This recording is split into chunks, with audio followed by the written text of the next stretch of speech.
the site of China's first Communist Council, and the moment when Mao Zedong was elected and recognized as Chairman Mao. His vision reenacted for visitors today, his message echoed through the decades to end imperialism and unify China. And that goal was to be achieved on the backs of the peasantry, who rose up to join the communists in China's civil war. They would eventually enter the gates of Beijing, but not until they finished fighting off the opposition Kuomintang army, who managed to corner the communists in 1934.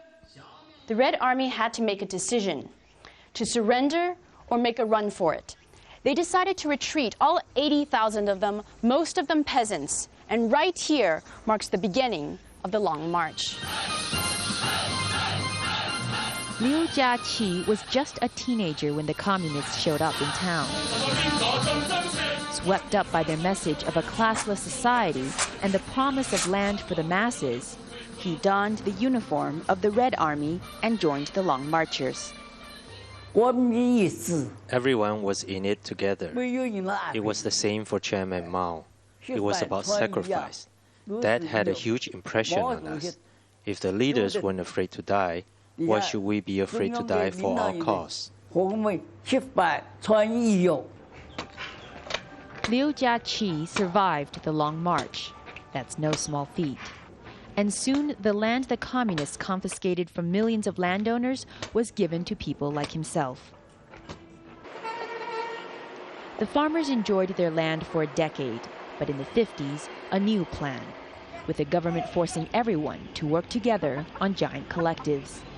It was a disaster that instead of enriching lives, led to famine and the deaths of millions.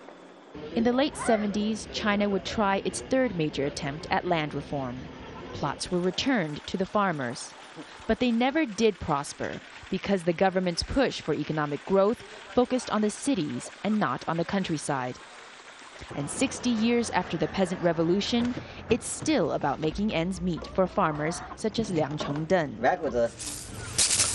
He was born the same year as the founding of Communist China. He's lived right here at the starting point of the Long March his whole life.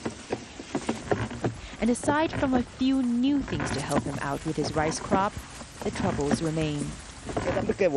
They won't give us health coverage. We give up some land in return for health coverage. It's been years and nothing. This is my biggest problem. Education is also a problem for his family. Schooling is supposed to be free, but hidden fees for textbooks, for supplies, mean Mr. Liang is constantly running short on money.